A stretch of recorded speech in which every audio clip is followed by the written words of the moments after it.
Hello, and welcome to the Quarterly Romance Book Club. We have a special guest today, but we also have Chloe, who is always here. So I will let them both introduce themselves. Today, we're going to be talking about Another Love Song by Julie Soto.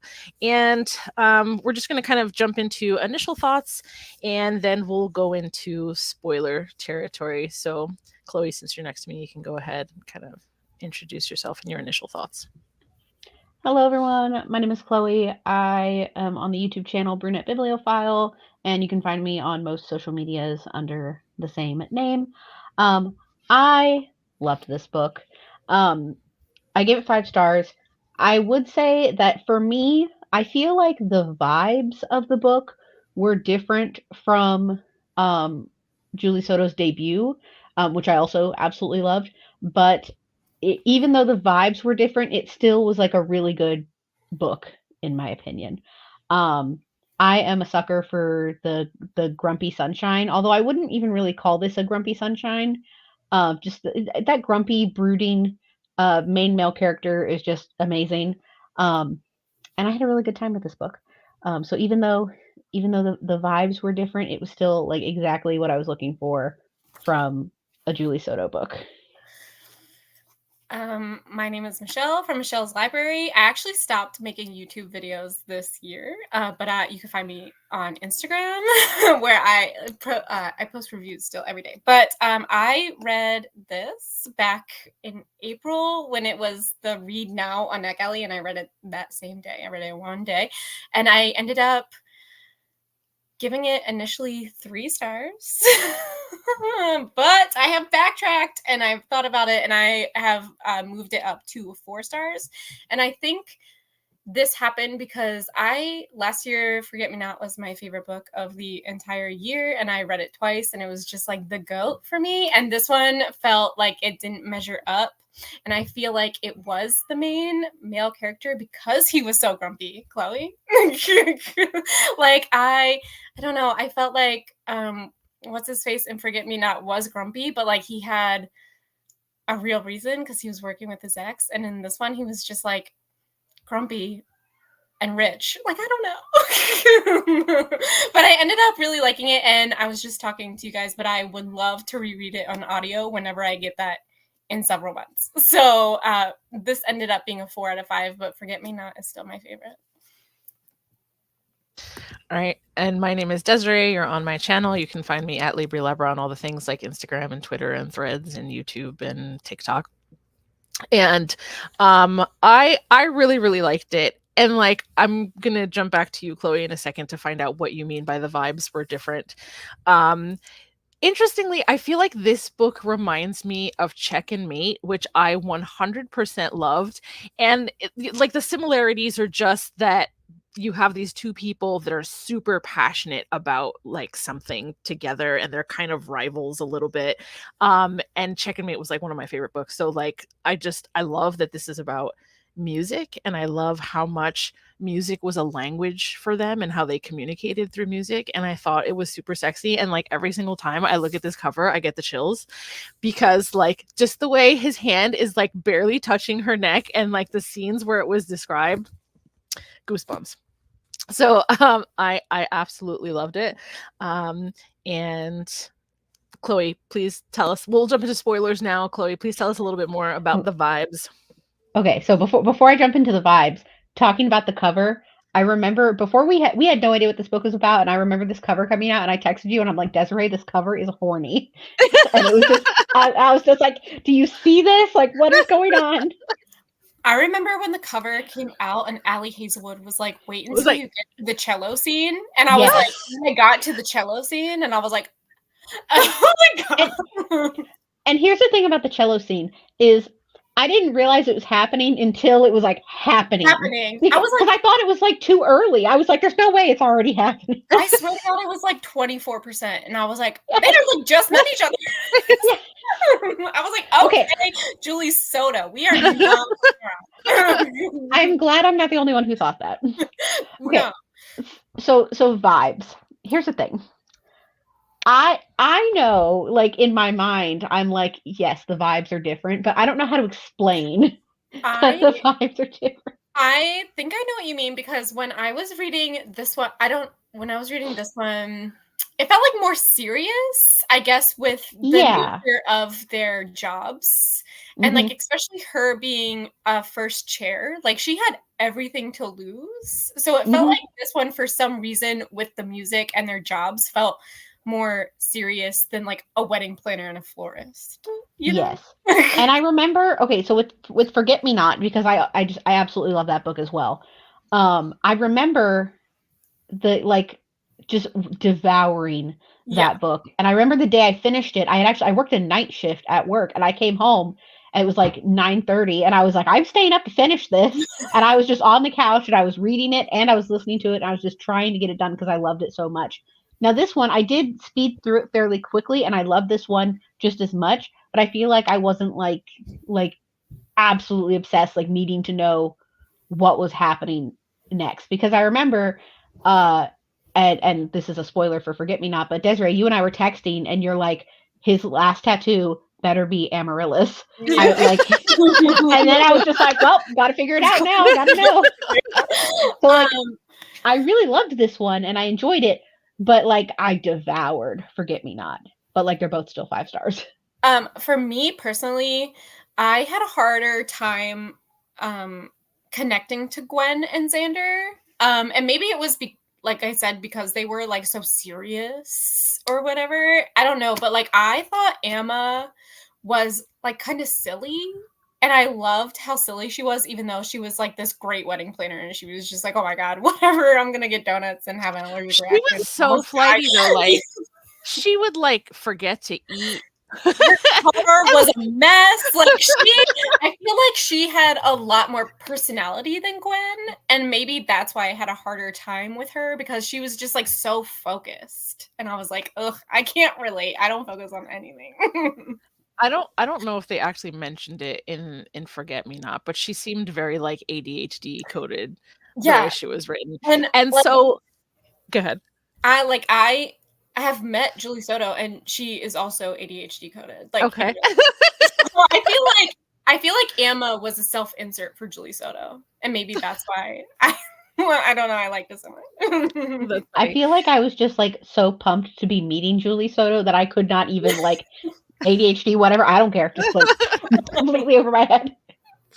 So, but like kind of on that same note, I felt like Xander, while it wasn't ever said, and I don't think it's necessarily ADHD, but I feel like there was some neurodivergence going on there, because he had this way of just spitting out the truth without considering how it was going to land ever. Like he obviously like didn't care, because all he cared about was what he was saying would hopefully make her better in some way. Like he saw potential there, and he wanted to see her rise to her potential, and he felt like she wasn't seeing it, and he was just like spitting things out at her that was like, oh my God, dude, like like I could see how she was taking total offense to it. Yeah, he was definitely crass, and I feel like it's maybe it's the way he grew up, you know, like in this industry, and the way his parents were, but like he was kind of rude. I don't know. I mean, like he told her that she was holding the cello like a train pole. So I kind of want to touch on his personality for a second, because I mean, Desirai definitely knows, like, I am a sucker for anything that is Adam Driver coded. And yes, but here's the thing. His personality and at least the audiobook narration for me doesn't match this. Yeah. So I feel like I want to reread this book, but with my eyeballs. That's interesting, because I kind of didn't like him at all with my eyeballs, and I want to listen to him. And me. So the whole reason I refuse to ever listen to the audiobook of The Love Hypothesis is because I have an established voice in my head, and I feel like I need to establish this voice in my head. That is totally fair. I read The Love Hypothesis, I think, with my eyeballs first, and then I recently reread it with audio, and it's kind of like how I picture Adam Driver, if I'm being honest. And this one and Forget Me Not are confirmed Raylo. So like if we could have Adam Driver just narrate Julie Soto and Allie Hazelwood's books, like we would be set. So interestingly, like I did not even think that there was going to be a male voice in here, and the male voice does like the cello chapters, like it says like cello suite number whatever. But those are in third person. Wait, is the whole thing in third person? Hold on, it might be actually. I think it is. It is. Yeah. It is. That's surprising. Surprising to me only because I have trouble with like third person books. The fact that I didn't notice is wonderful. That's great. I think I can't remember if Forget Me Not was. It's right here.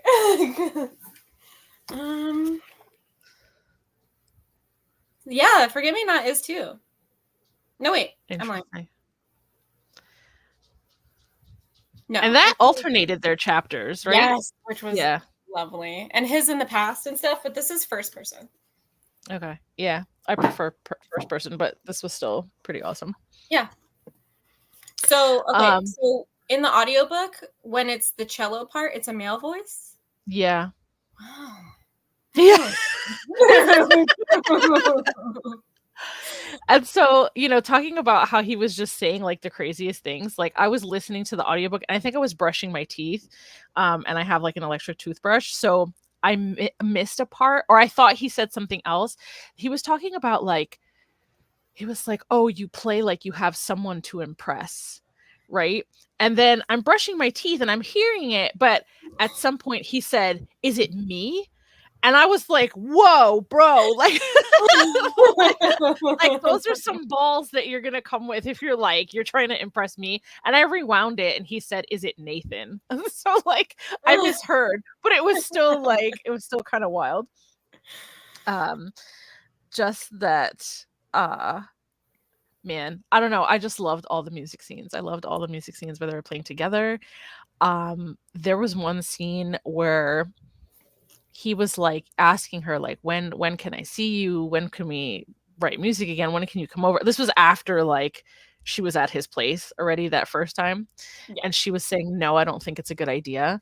And so then Nathan was like, oh, we want to hear you play that piece. And he didn't want to play it, but he ended up playing it anyway. And he left off like the last note. And she was so ragey about it. She was like, and just the way it was written and the way it was described with the character being like, how dare he leave off that last note? It feels so incomplete. I feel like he stopped right before I came. Like literally, these are all the things that she's saying. And I was like, oh my God. I just loved like how much they felt the music and how it was so much of their like relationship. I really liked, I guess, how different this was from Forget Me Not, because Emma was still in it. I don't know why. Like, is it ever told why she's in New York? I can't remember. I think they were doing another wedding, but I don't remember. I can't remember because I was like, please. My review was like, I might not remember this, but why was Emma there? Like, but it was like so focused on the music and them loving music and them competing for the music. And I cannot play a musical instrument to save my life. Like that is just not. But like it made me want to do it, like how checkmate made me want to play chess. Play chess. Like, I cannot do this, but I want to. If I like, this made me feel the same way. I was like, I could totally play the cello. Like, no problem. In the beginning, I was like so confused because I was like, he's bringing her his cello. Why doesn't he just play? But then I guess the fact that he was in the wedding was why he could play. I liked the very first scene at the wedding. I thought that was so good. Like, it's such a good opener for a book. I loved it. Is there,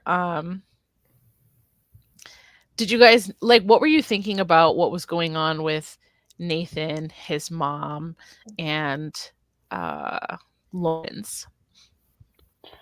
I felt like the like villain, for lack of a better term, was very predictable. But I don't think that it took away from the story for me. I am glad that, well, for a while I was like, why is his mother not saying something? But I am glad that it was kind of like turned around in the end. But I found it predictable, but it didn't take away from the story for me. I 100% agree, but like I was still there for the drama. I was like, okay, it's gonna unfold, it's gonna crash and burn, and like I knew exactly how it was gonna go down. But like you said, Chloe, like it didn't take away from the story. Like if anything, I was like, I'm gonna predict everything that's gonna happen, and I'm gonna feel satisfied that I'm right. And I was right, and I just loved the whole drama. Like, how much drama can there be in orchestra? Apparently a lot. Like the politics of orchestra, insane. Yeah. It wasn't that predictable to me because I was like, wait, is Nathan protecting her from this agent guy? And then it was like, is the agent the good guy? And then because like Alex had found himself as Xander Thorne with the agent, I thought, oh, maybe like he was the good mentor. But then when Alex was like, no, you can't have her, I'm not going to have you representing her, I was like, what is happening? Like I just wasn't sure who the villain was, but it seems like it was like everybody. Everybody is shitty. Like, but I can't imagine like going to my boss and being like, oh, you put together this whole concert for me and my boyfriend, but we just broke up, and he's still like trying to come up with ways for them to play together, and it's just like, holy shit. Like, and the like raunchy posters. Like, no, you don't need to do that. Yes. I got like secondhand embarrassment from the posters. Right? That's just so, I don't know, it's so exploitive that, you know, they found these two superstar musicians and then they were just gonna like use them like that. Yeah, the fact that like she was being used the whole book, she was being used by them, but in the back of her mind she's like, no, there's no way they would do that to me. Like I felt so bad for her because I think for the reader it's very obvious, and it was very obvious to Xander, but she's like, no. Like they would never, and I just felt very bad for her. Were you guys ever worried that maybe them offering her first chair was just all about them somehow getting like Xander back in a different way, or like just getting him to show up in a different way? Or do you think like they were just using her to use her as first chair? I think they were just using her to use her. However, I think that part of like the picking someone else was like his punishment. I 100% agree. Like I feel like they knew they were having budget problems, so they were like, okay, we need a fresh face. Look how young she is and how great she is. And then Xander coming in, they couldn't really have predicted, but it worked out kind of well for them. But either way, they were shitty the whole time. I don't remember, or I must have missed it, but like, what was the deal with him no longer playing violin? I think it was a way to kind of take back his interest in the music, because Nathan always had him doing those like ridiculously long videos on the violin. So I think he just wanted to stay in the music, but not in the way that Nathan wanted. Okay, because like towards the end, his mom was like, he's playing violin again? Like she was so about it, and like she kept asking, wait, but he was really playing violin again? And I guess I was like, did he stop playing? Because what was the deal with his uncle? Wasn't his uncle mentioned for something? And I was like, was his uncle an inspiration and died, and then he was like heartbroken, and then I don't remember the uncle. I just remember like the family line is like a history of first chair violinists. Oh, okay. All right. Maybe that was why his mom was so excited, I guess. But yeah, Lawrence is a jerk. Like he was just basically just manipulating him from the beginning, like just being. Yeah. And that's another thing, like the reader sees it, but the characters don't see it. So it's very frustrating. because you're like, come on. Yeah, and like when he said like that he signed all these contracts, like giving up a higher percentage and for like 10 years, and like, man, that sucks. Yeah. What did you guys think about how he kept throwing Gwen into situations where she had to like spontaneously play songs? Terrible. My secondhand anxiety was like, oh, like, I know that like in orchestra and stuff, they have to do that. Like they just get put on the spot all the time. But that sounds like my personal worst nightmare. So like I know every time she was like, oh crap, I have to do this. She did it, but like she's having a mini panic attack. I wouldn't be able to do it, but I know that's like a thing they're trained to do. Terrible. I mean, that's wow.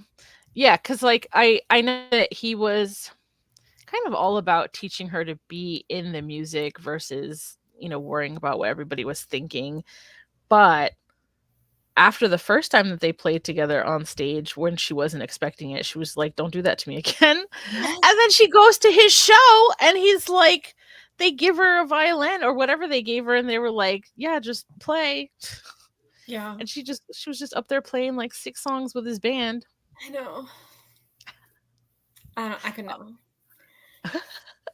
Oh, and interestingly, this was super random, but like I went to the Lindsey Stirling concert because she was in town just the other day. So I didn't even know that she was mentioned in this book until Chloe was like, Lindsey Stirling is mentioned in there. And I was like, God. oh, that's Oh, that's weird. So it was an awesome show. That was wild. She was doing like acrobatics while she was like playing her violin. What? Yeah. Like, yep, there was one point where she was like in a hoop and she was like upside down playing her violin, and another point there was like I don't know what it's called, but it's like they have these silk, like really long scarves that they tie themselves up and roll themselves up and kind of roll themselves down, and she was doing a bunch of that too. It was just a lot of wild. That's Yeah. insane. I can't even like walk. So, and like I told my son, I was showing him because we had seen her before in concert and it wasn't as wild. Like it was just, like she's known for dancing and playing violin, so she was still doing that, but like this show was like crazy. And then he was like, she has to be lip syncing her violin playing. And I was like, maybe I'm just really naive, but I feel like she's not. I feel like that's her thing. Like that's her gimmick, is that she plays while she's doing other stuff. And I don't know. So I was like trying to Google to find out, and some people were like, no. And they basically said she's not an amazing violinist, but the fact that she can play while also dancing, while also doing other things is what makes her so. Yeah. Yeah, so. I'd love to see that. That sounds absolutely insane. And then I was wondering, like, did Julie Soto just do a ton of research, or does she have like musical experience? I know on her Instagram or somewhere, her website, she has a theater background and like TV background, but this was originally fan fiction. So I don't know if she went back and did the research for this to be published traditionally. I don't know. But all of her stuff was originally on like AO3. It does say she's a musical theater geek. Yeah. And she was on like TV show, like a background on TV shows, so I can't remember which one. Yeah, she's an actress too. That's crazy. I don't know what she was in, but like she's done everything. And you said you met her too. Like she's just like very bubbly, personable. Yeah. Like I had to meet her level and I like could not. I was like very excited to meet her and I still like could not do it. She was adorable. Her, Allie Hazelwood. They were like sitting and hanging out together. I know they're like best friends, and I am so jealous because I just want I to be know. like. I saw them at the Taylor Swift concert and I was like, oh my God. Which one? I'm not sure. It might have been in like Cali. I think I know they went to, was it Amsterdam? Because Rachel Lynn Solomon was there too. Like everyone went to Amsterdam, and I'm like, oh. All right. I love it when books include the discussion questions because I feel like it just makes life easier. But okay, it says Gwen and Alex have very different backgrounds in their training. Do you have a hobby or a skill that required practice and training? And what was your journey? And was your journey closer to Alex's or Gwen's?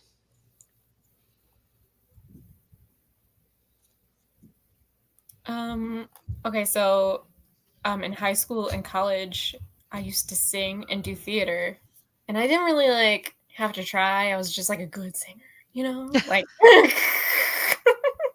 unfortunately, like I didn't have to try. So I feel like it was like a natural thing. But theater, learning lines, terrible.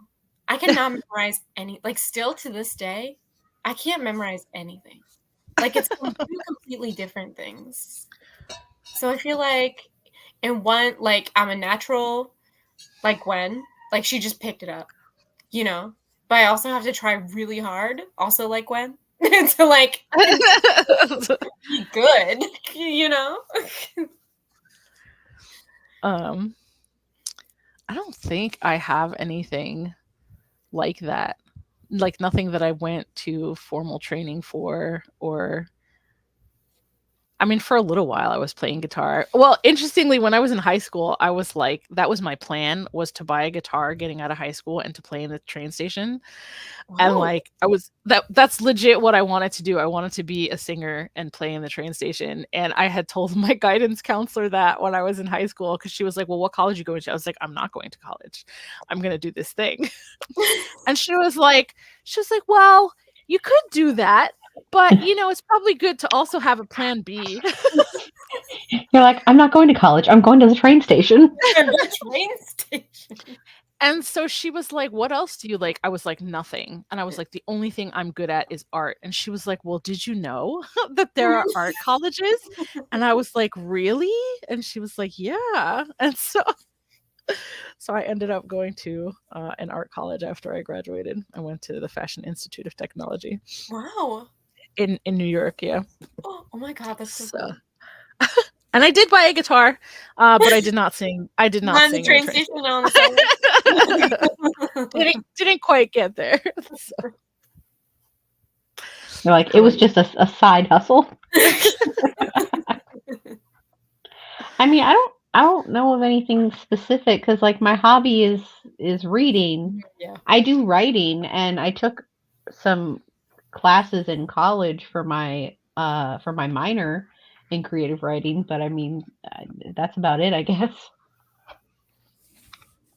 And not to bring up this Lindsey Sterling concert again, but the people that opened for them were called Walk Off the Earth, and I've seen them in concert before also, but this time around they had their kids come on stage. So like really little kids came out, played the drums, played some other instrument, and there was a little kid singing. And like it made me so emotional to think about this musical family and having kids and how like the little kids would just pick up the music like so early, and just kind of like thinking about, you know, Xander starting to play being handed a violin at 3 years old, just and like the fact that they were being included too, right? Like, you know, yeah, so little. I love that. I love it too. It was awesome. So Alex is reluctant to give up his persona and career that he's crafted. Why do you think that is? I feel like Xander was like this badass cello. You know? Like instead of being Alex, the violinist. Yeah. And, you know, doing everything that his parents tell him to do, he got to be Xander and do whatever he wanted. So I wouldn't want to give that up either. You know? I think he, like, it seems like Alex was a little insecure. Yeah. and him creating Xander let him do things like fearlessly and let him do things with confidence. And so I feel like it makes sense that he would not only feel like he wouldn't want to give that up, but that he owes so much to that persona that allowed him to kind of climb the ranks and end up where he ended up, or even get Gwen, because he didn't even believe that as Alex he would be able to get Gwen. So like I feel like that kind of makes sense. Did you have anything you wanted to add, Chloe? No, I agree all around. Which parts of Xander do you think are real, and what makes Xander and Alex, or Alex, is there any overlap? I'll tell you, the part that is for sure real is I didn't mention this earlier, but he's got this grumpy exterior, yes. However, I don't want to call it golden retriever, but he is like he's just so in love with Gwen that it's like he has this grumpy exterior, but like on the inside, he's I guess for lack of a better term, he's just a golden retriever for her. I loved every scene where he brought her coffee. I just think that's like the sweetest thing. And that's also one of my favorite parts in like the Happily Ever After playlist. Yeah. I think that's where it happens, where like he happens to see her Starbucks cup somewhere in her house and then just brings her the coffee. Yeah, and I just read that book, yeah. That's my favorite Abby Jimenez book. And I just love the thoughtfulness of that. Like someone who's like, I don't know, I guess it could be creepy depending on how you write it or your perspective, or whether it's wanted or unwanted. But like when someone can pay that much attention to you and what you want and provide that, I don't know. Going on top of that, literally every time he was like, why don't you come with me and we'll get tacos? Like he tried to like always provide for her. He was like, let's get tacos, let's get coffee. Like he always wanted to be like, let's do it. I think that like the taco cart was mentioned at least 3 times. And I was like, I would love a taco right now. Like, but and like looking back, it's like he wanted to provide for her and like be like, because like she was not making a lot of money. You're just kind of struggling. And he was, I know, but she was so stubborn too. Like she just was so prideful. Like even in the beginning where he like was in her rehearsal space and then he paid for it because he felt bad that he took up. I was like, she was like, well, keep the money and pass it on to another artist. And I was like, really, girl, you need that. Money. Yeah, but he was trying so hard. I feel like as Xander, he was trying so hard to tap into Alex and being like a nice, courteous guy and being like, look, I can do both. I can be both. What would you say, and I know, Michelle, that you read this a while ago, but like if you can remember, what was like the sexiest part of the book for you? It was obviously like, the cello. What scene? Yeah. Like, and Allie Hazelwood warned us. She was like, the cover dropped and she was like, the cello scene? I can't believe the cover is the cello scene. And I was like, wow, I cannot wait to read this cello scene. And then like Chloe said, when you're at the cello scene, you're like, all of a sudden you're in it. And like all of a sudden they're like playing cello and then they're not playing cello anymore. Was this right after they got tacos? The tacos that she didn't eat? Yes. Okay. I think because then she leaves immediately. She's right. Like, yeah. I was like, there's no way this is the cello scene. It's too early. I was like, maybe this is like cello scene light, and then there's another one. No. So yeah, because like I feel like they didn't know each other that well. They like knew of each other, but they were comfortable enough to do that. And I was like, wow. Well, I mean, I feel like kind of the point of the scene was that they got lost in the music, right? Yeah. And like he's going crazy trying to make adjustments to all his audio equipment because he's like, you're not feeling it, to make sure that like she could feel the vibrations of the music and could let go enough. And then eventually he gets behind her. Lost in the music and lost in each other. So he's pretty much like, can you feel that? And the fact that it is the cover scene, I feel like says a lot because when this cover was dropped, it was so sexy because it was so different than Forget Me Not. You know, because in Forget Me Not, they're just like gazing at each other, which, you know, is like, I think we know what's going on here from the book. I know, and like everything about this picture is just so awesome. Again, the placement of his hand, but the fact that like her strap is like coming off her shoulder, like and like, where is he looking down? Like, it's just a lot going on. And the artist who does this also did her fan art for her fan fiction. So it's nice. The same artist, which is very cool. That is cool. Crap, what was I gonna say? Was it about the image? No, I forgot. Let me see. What other questions here?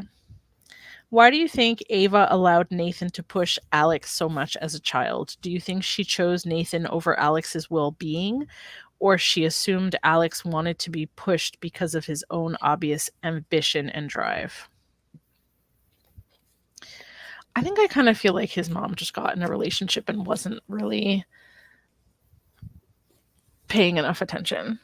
Like she was just kind of allowing it. Or at the same time, like I had this discussion over breakfast today, just talking about like how athletes and artists just get pushed to an unreasonable degree. Sometimes it's themselves doing the pushing. Like I have to be perfect. I have to be amazing. I have to be like whatever.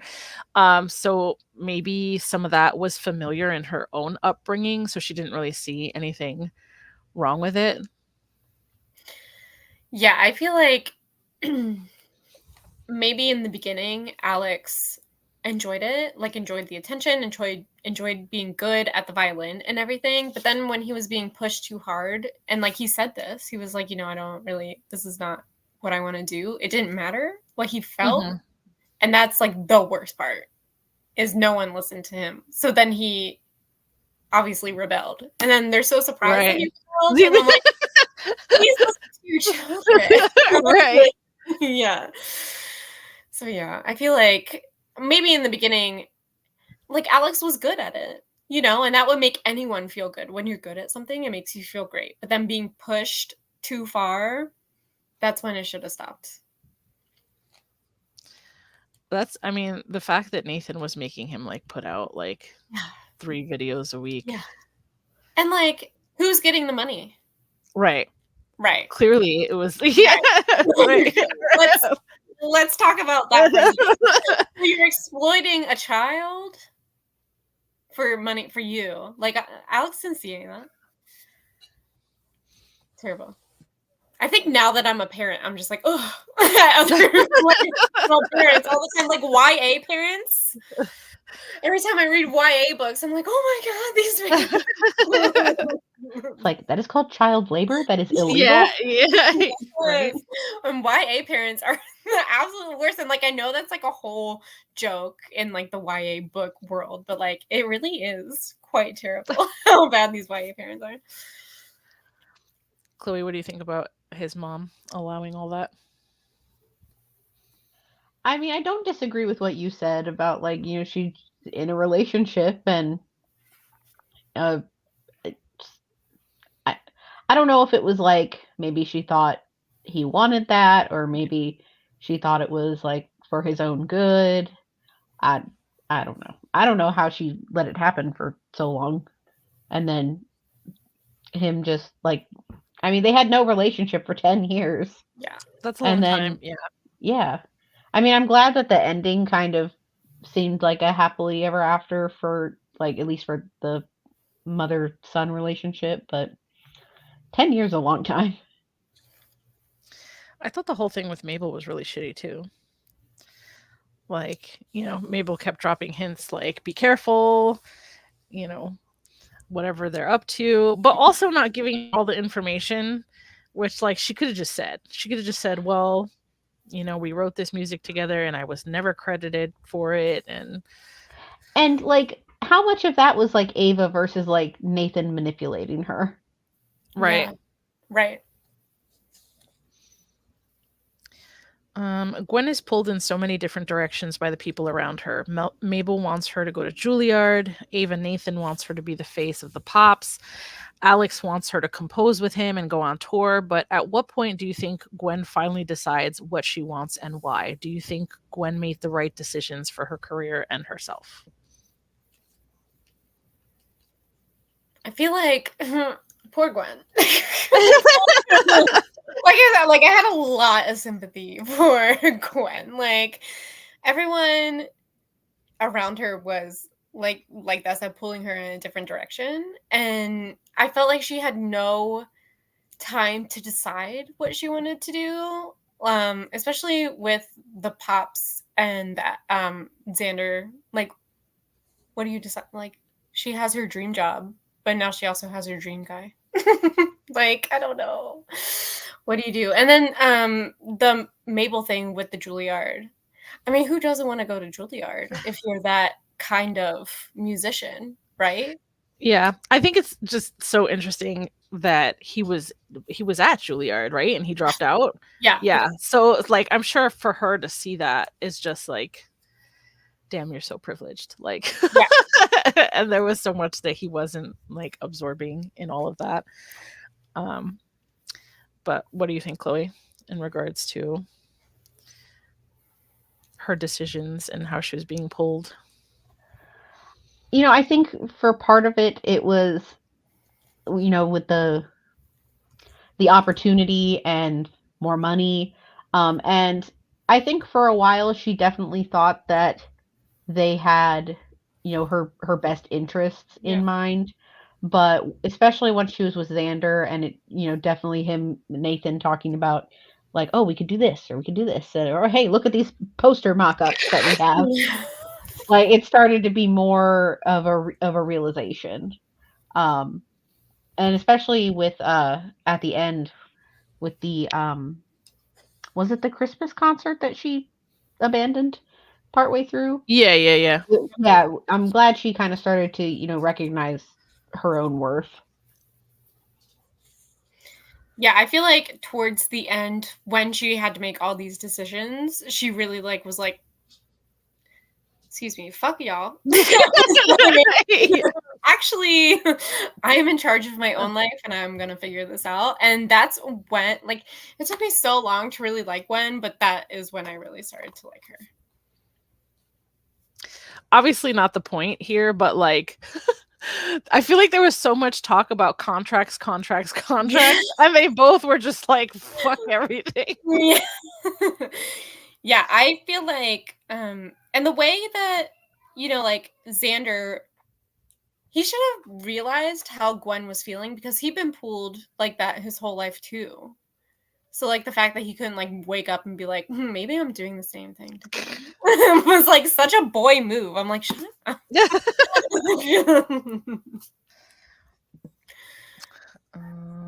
Why do you think it was so difficult for Gwen to fully immerse herself in the music? I think there's a metaphor in there for like women and sex. Just like, you know what I mean? Like, like ever since we're little, we're just told that like, women shouldn't enjoy things and we shouldn't be like sexual, and just there's like so much repression, I feel like internal repression. And I feel like there was a little bit in there as they were talking about some of her sexual experiences where she was just like, she hadn't done this and she hadn't done that. And like so much was like new to her. And like, I think, he kind of just opened her up to like, to new things. No, I think like you're a totally completely right. different experience. Especially like if she started picking it up without picking up the violin without like, she didn't really go to these major classes. She just like picked it up. And then you find out she's a natural. But like, so you wouldn't think, maybe she doesn't think she's as good as these people who got all these. Because she doesn't have the formal training. Yeah. Exactly. Yeah.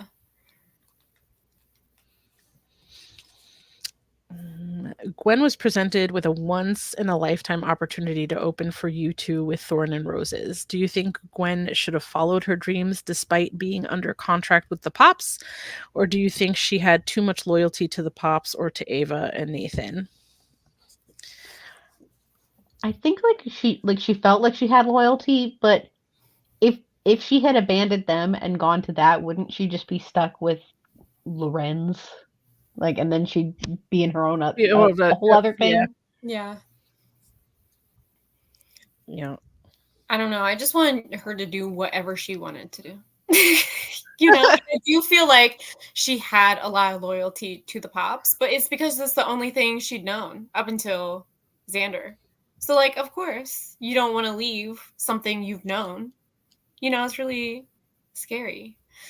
But I do think she should have gone with Thorns and Roses. Do you think it's a bad idea to mix business with a relationship? Yes. I was gonna say that, like, in most instances, I would say yes. It's like a terrible idea to do. Yes, I do. But I don't know. Like, this feels like a special case where we're talking about either chess or like this is a workplace romance.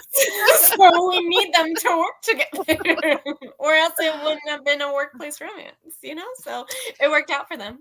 That's all that matters.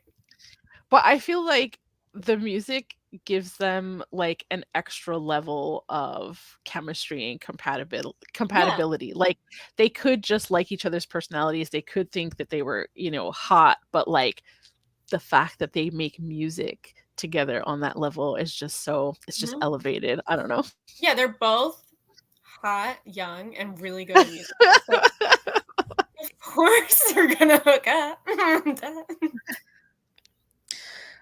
What do you hope Gwen and Alex do next? Where would you like them to perform? Well, her next book is the Romantasy, right? So we won't probably see them in the but she does have another contemporary coming out in 2026, I think. So hopefully it's all interconnected, and I would love to see them, like, the protagonist show up somewhere. Yeah, like going to a concert. Go to yeah, that would be so fun. And then they run into like Amma. 2026 is so far away, though.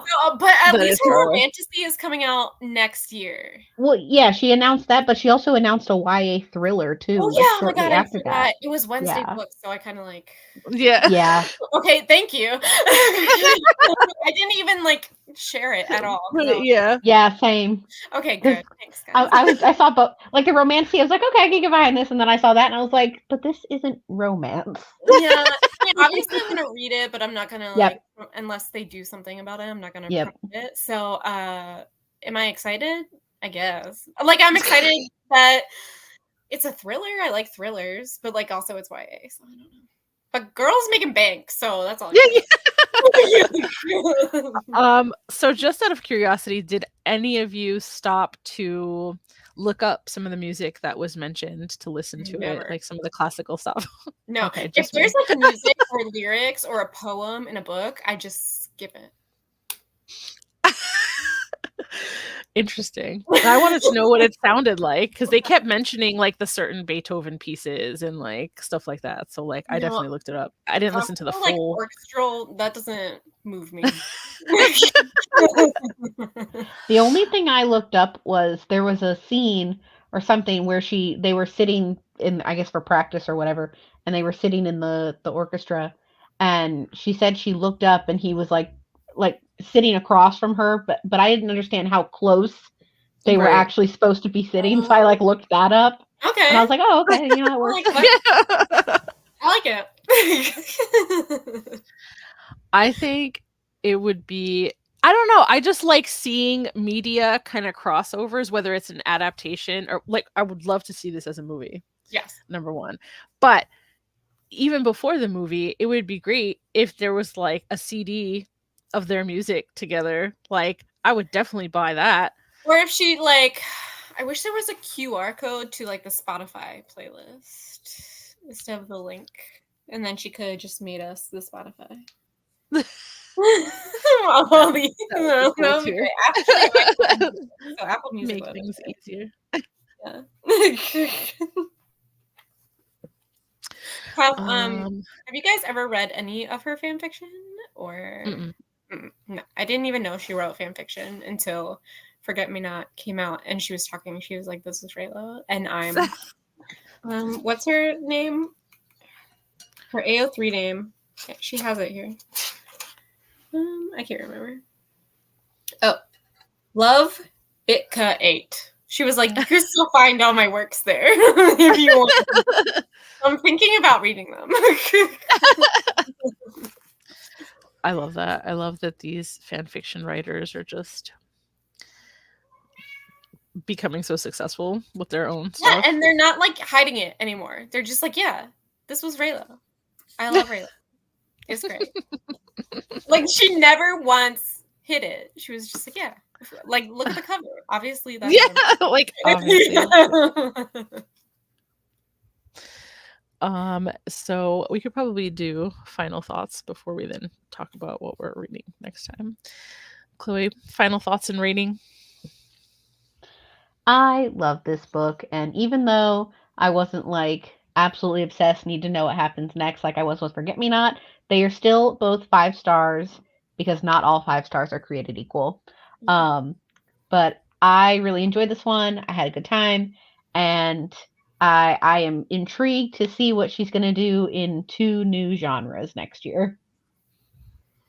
This is still a 4-star for me. And just because nothing can top nothing yet that she's written. She's got a lot coming out. Can for me top Forget Me Not. But it's so funny because when this one came out and people were reviewing this one, they were like, "Wow, I love this so much more than Forget Me Not." And I thought that was funny because I felt like the opposite. So they were like, I didn't really like Forget Me Not, but I loved this one. And I was like, that is so interesting how brains work. So like I was just like that. I love the different opinions because I was like, wow. Okay. But I'm so excited because I started getting into romantasy. So I'm very excited to see what that's all about. Cannot wait for that. And I hope NetGalley gives it again. Please. I need a read now. Yeah. So I'm with Chloe. I absolutely love this. I gave it 5 stars. I know like growing up, I would have bigger crushes with musical artists than I would with like actors, because I feel musical artists are pulling from their own hearts and their own emotion and like just pouring it out into their music, whereas like actors are good looking but they're like playing other people. So it's not, like I feel like you really get to know musical artists. So like the way this revolves around music is just so awesome. I absolutely love it. I love the music and I love New York City. Like I've always wanted to live there, so I just felt like I was there with that taco truck. Like I just I also really liked that it was in New York City, and I liked the pop culture references that were kind of mentioned in here. So that was cool too. Totally synchronistic that I went to go see Lindsay Sterling recently, so that was awesome. But yeah, 5 stars. So I'm glad that we all enjoyed it. And I don't know the date. Do you know the date for our next discussion? I don't think anything has actually been official, but I can give you a guesstimate. Okay. Well, I don't have the book with me because neither do I. I don't know what stack of books it's hiding in, but we are going to be reading. Can I pull up the cover? Maybe I could pull up the cover. Hold on.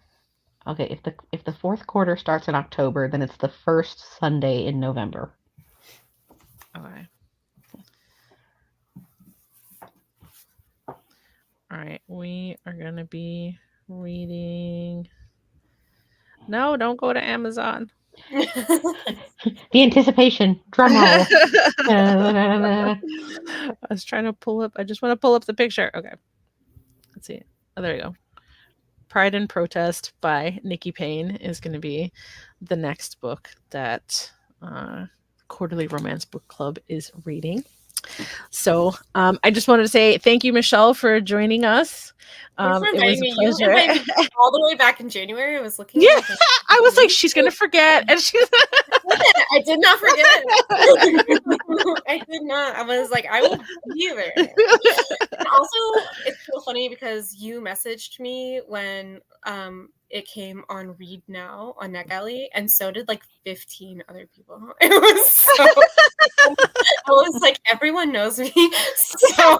Oh yeah. Because I was like, oh, she loved Forget Me Not. I was like, I need to tell her. Thank you. Everyone told me it was great. I mean, I had like 15 messages that day, and I was already reading it. And I was like, thank you, everyone.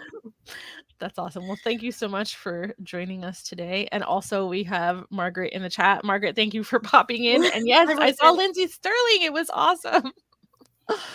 And then she said, "Oh, nice, the Sunday before Election Day." That's what that's oh my God, that's a great book for that. I read it. It's good. What a great book you chose. All right, so thank you all for joining us today, and I hope you have a wonderful Sunday. Bye.